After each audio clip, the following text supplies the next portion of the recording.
Hello, everyone. I wish you're all doing very well. I really miss you guys, and we are gonna have our lecture, as you know, on a video. So please listen to me carefully and try to concentrate, read each slide with me, and listen to what I'm saying. So let's start now. Today, our lecture is about CV. And of course, all of you know what's a CV. A CV is a curriculum vitae. What is a curriculum vitae? Actually, it is your history, everything related to you.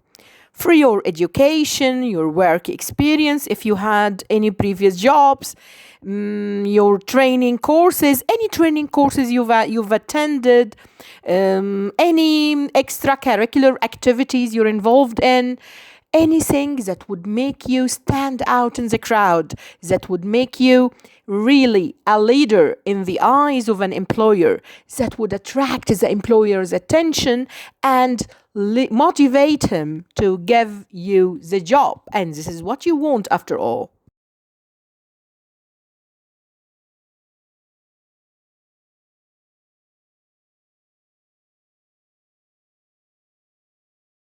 So, in our lecture today, we're gonna speak about the CV, its importance, components, and even the style and format of the CV. And after this lecture, you're supposed to be able to write your own CV. And surprise, this is the assignment of today. After the lecture, you're gonna write your CV and send it to me on the blackboard, and we're gonna discuss if you've done it right or you've done some mistakes, and we're gonna correct them together. So good luck. Let's start.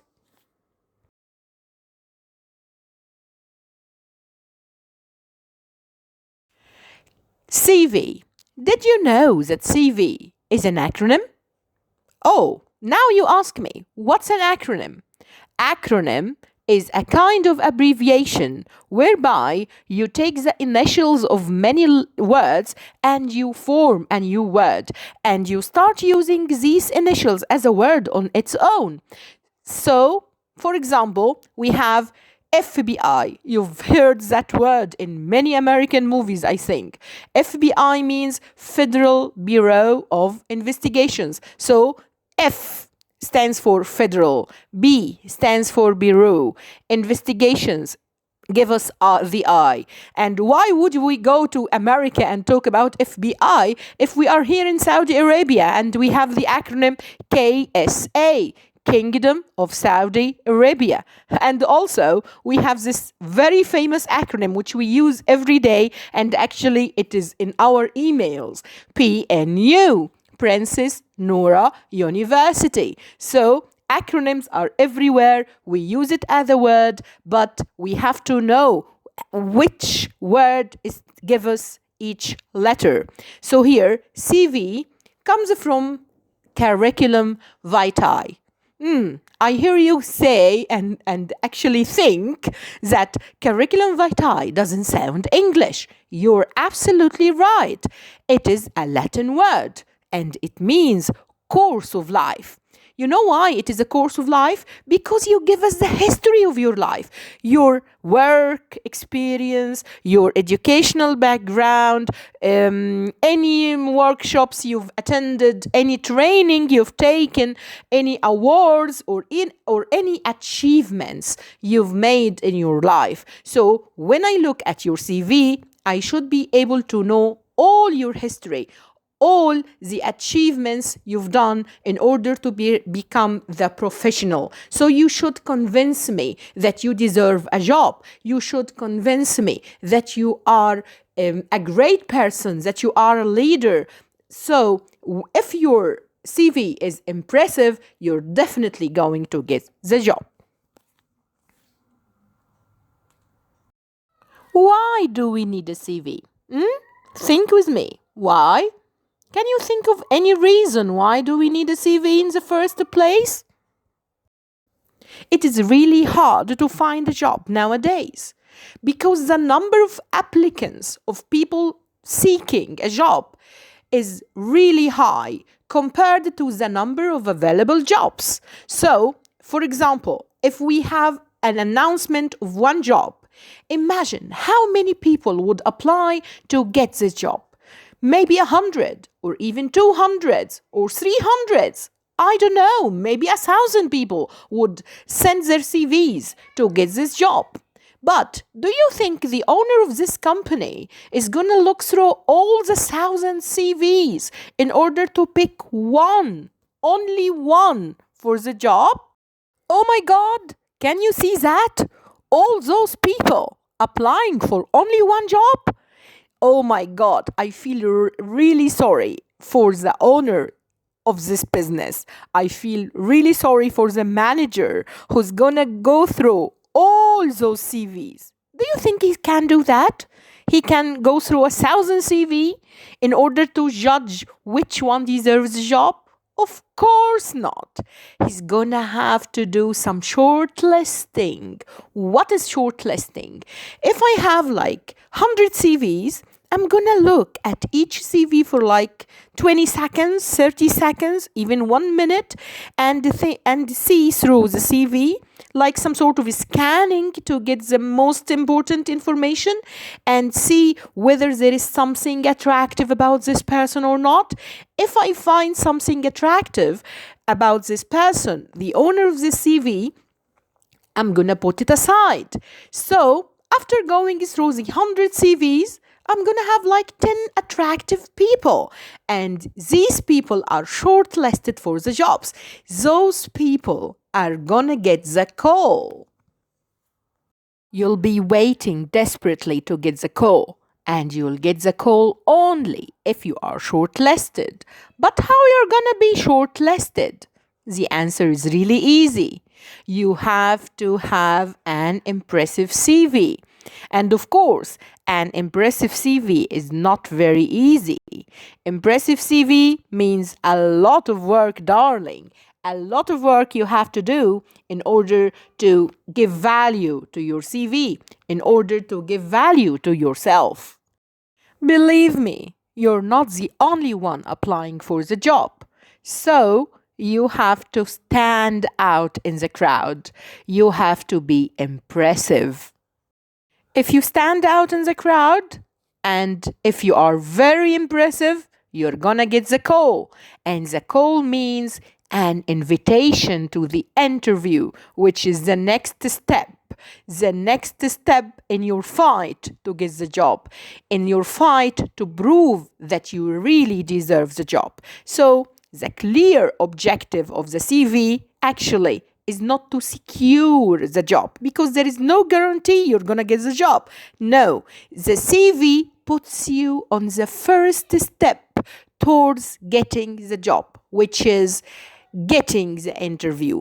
In the interview, which is another battle, my dear, you're gonna prove that you deserve the job, and if you succeed in doing that, you're gonna get the job after all. So, in conclusion, the CV is a marketing tool, a job winning tool. It is a tool you use in order to market yourself, to brand yourself.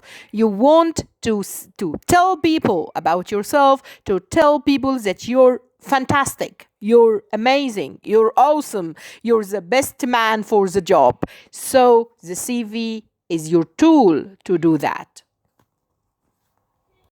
The purpose of a resume is to get the interview where you would fight to prove that you deserve the job. So you give your CV, you don't guarantee you get the job. But if the CV is impressive, you'll get the interview. And here I have to remind you of something, that CV equals resume, because resume is the American word for CV, because CV is a British word. It is used in the UK, while resume is the American English word which is used in America, in the United States. But both of them refers to the same thing. No CV, no job. I'm sorry, but you have to have your CV in order to start searching for a job. So here, Grab this opportunity and be the first to learn how to write an impressive CV. So the question now is, what information should be in your resume? What you should write in your CV? The CV starts with a section called the header or heading, which includes your personal data, your name, your contact details, including your mobile number, telephone number, address, etc. And then the second section would be the objective. And it is a very important section because it attracts the eye of the employer. It is a personal statement about yourself, about what do you want, how you're going to benefit the business, and what is so special about you.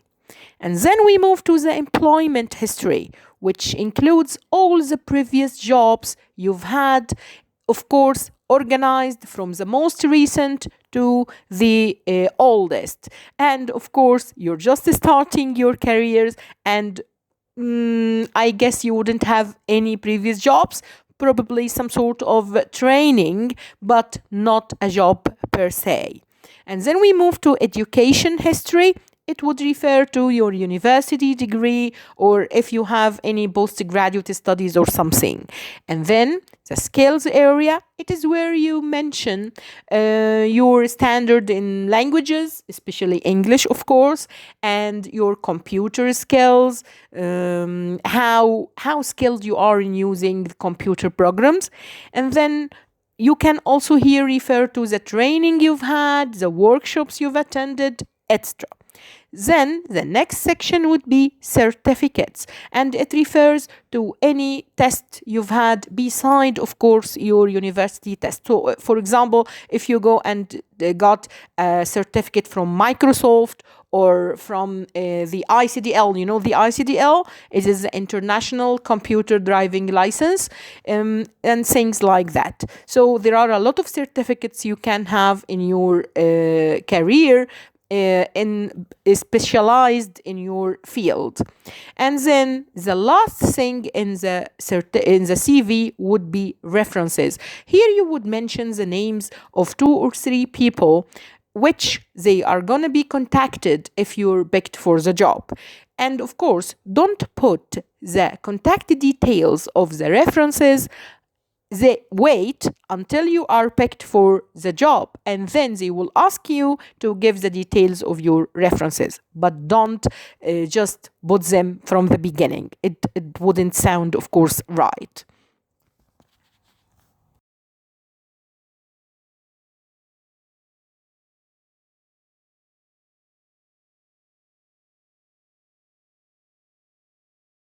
The header section in the beginning of your CV includes your personal data, your name. Your name should be in the first line of the CV. It should be bold and should be the largest in font compared to anything else in the CV because it gives the information who you are, who's the candidate. And then number 2 is the address. Of course, you give your current address, where you are right now, where you live right now.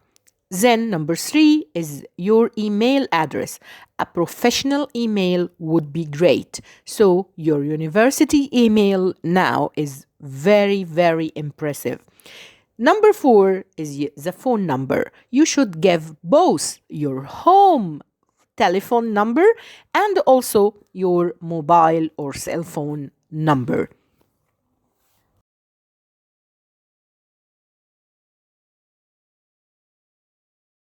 In this section, the career objective, you provide a personal statement about yourself.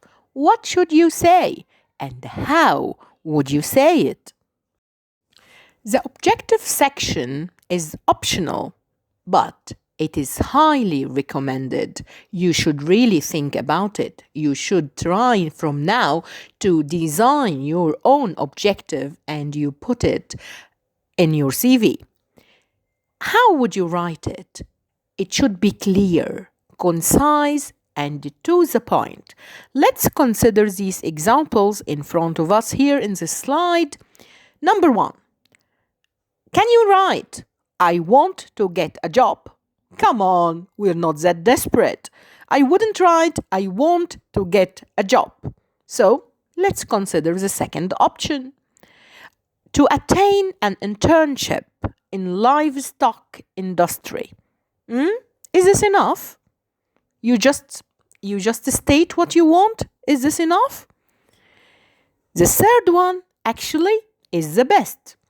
To attain an internship in the livestock industry with detailed insight into genomics and bioinformatics. The information he added in the third one gives an idea about his interests, about the candidate's interests, and would make him impressive in the eyes of the employer. Of course, avoid being over specific, but at least mention your interests, mention why you apply for this job particularly. And when you say that, try to target the company's perspective. So, if the company is interested in a certain field, of course, write that you're interested in the certain field, so you would give them the impression that you are suitable for this job. Let's look at more examples. Example 1. A creative position where extensive marketing, writing, management, and technical skills are required, preferably within database management. The person who wrote this objective is very smart. He said the kind of job he wants or he's applying for, but he gave an idea about his skills. Because if he's seeking this job that requires those skills, it means logically that he possesses those skills, right or not? The second one. Desire a position in the office management, secretarial or clerical area. Prefer a position requiring responsibility and a variety of tasks. This guy also is smart because he said the kind of job he wants and he prefers would require responsibility, which means that I am responsible. I have a sense of responsibility. And he also says that the job he prefers requires a variety of tasks, which means that I am ready to do a variety of tasks. I am the guy for the job. This is a smart way of fashioning or designing your career objective.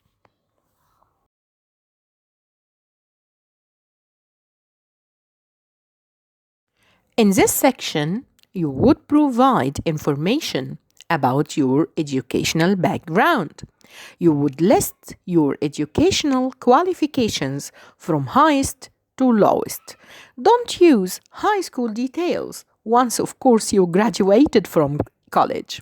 You must include the years you spent in the university.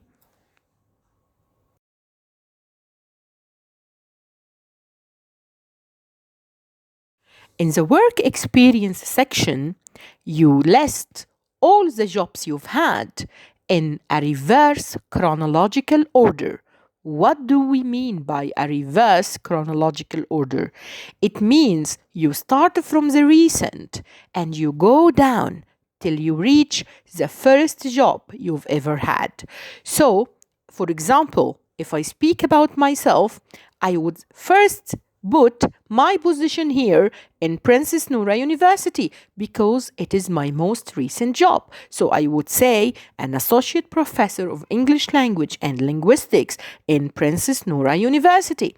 Then number 2 would be the previous job before that. The job before Princess Noura would be an associate professor of linguistics in Tanta University, Egypt.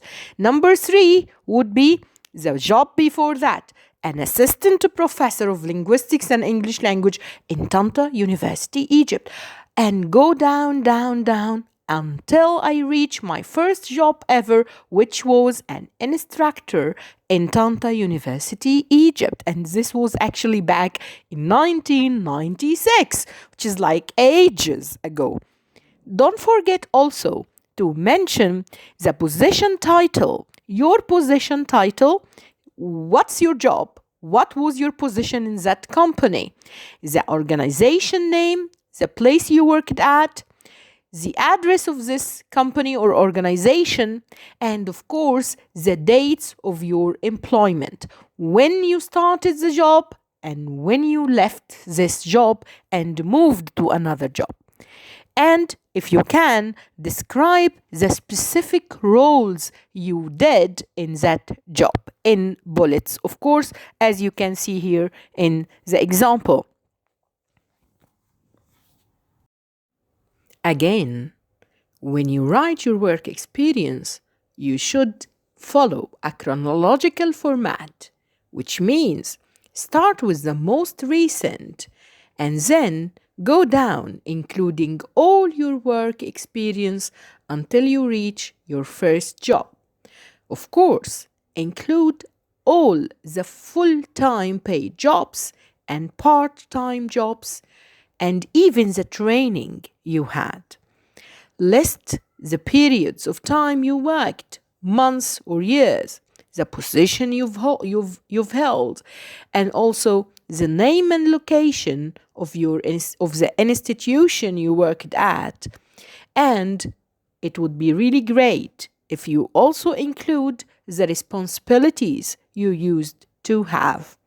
List also the most important responsibilities first, and then go down till even the trivial things you've done.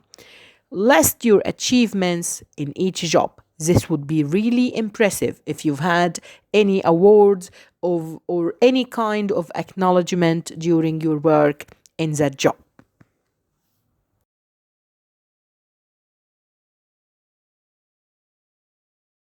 And now we come to the honors and activities section. Concerning the honors, it is all the acknowledgements you've ever had during your career. Of course, you are acknowledged when you've done a great thing. You're taken awards when you are amazing.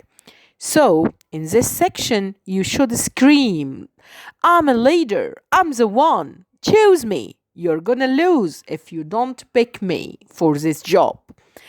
This section must contain all the awards you've ever had, whether it is academic, professional, or even extracurricular. You should provide a brief description of these awards and why you've taken them. And also, in this section, you can also speak about your activities or hobbies. But of course, don't say a hobby like I like surfing the internet, or I like chatting with my friends, or I like going shopping.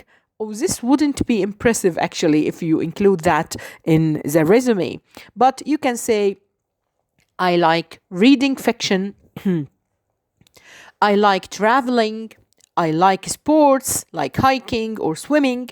It would give an impression that you are an athlete and you're exercising, you're in good health, for example, you are patient, you are full of hope, and you have passion about everything you do. So please include the activities or hobbies that would give a good impression about your character.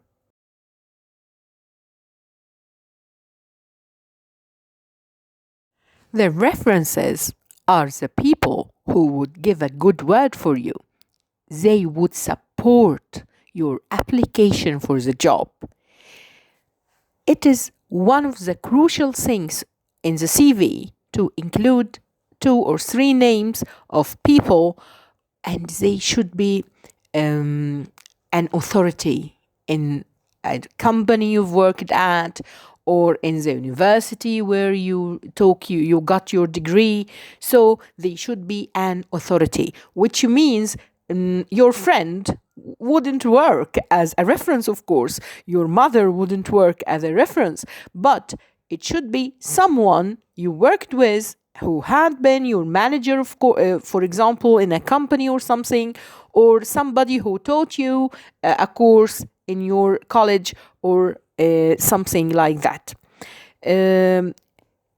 You can mention that you are going to provide the details of the references, particularly their contact details, on request or on demand, which means you wouldn't include the contact details of the references in your CV, but you would say on demand or on request, which means if you are shortlisted and you are called for an interview and they got impressed by you and they want to go further and offer you the job, they would ask for your references and you would gladly, of course, provide them with your the contact details of your references, and they would contact them, listen from them about what they're going to say about you, and then they would make their final decision and give you the job or not.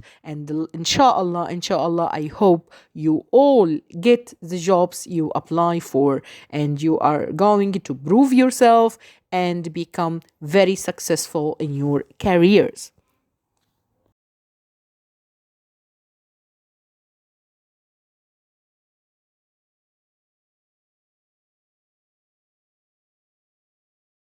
In this part, you talk about your skills, particularly in computer and in languages. In languages, not in languages generally, so you wouldn't speak about all the languages of the world. Here, the employer would be interested to know about your standard in English. So, if your standard in English is high, in the four skills, you master the four skills of English: reading, writing, listening, and speaking. This would probably increase the possibility of you getting the job. English is like an asset. It increases your attraction.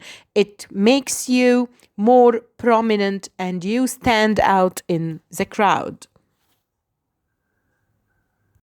Remember, dear, that the employer scans your CV for the first time in less than 20 seconds.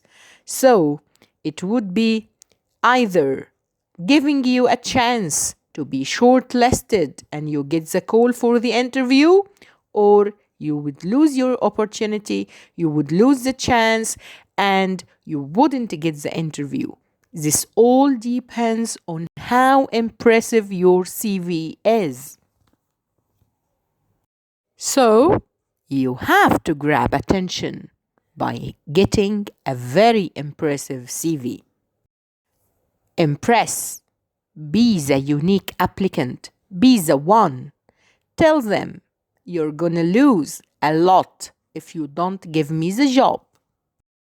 This wouldn't come easy. You wouldn't be the unique applicant. You wouldn't stand out in the crowd easily. Actually, it takes a lot of time and effort to do that.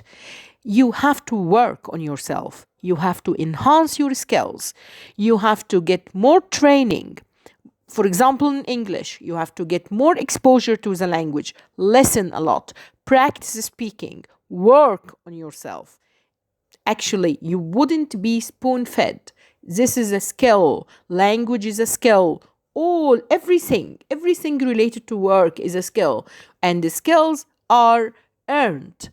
It is not given. You wouldn't be spoon fed. No, it is not given. You have to work for it. You have to work on yourself and be patient. Your work would pay in the end. Don't worry. Nothing is wasted. If you exert some effort now, it would pay you later and you would be a good candidate and you would get whatever job you apply for. Beware. Be careful.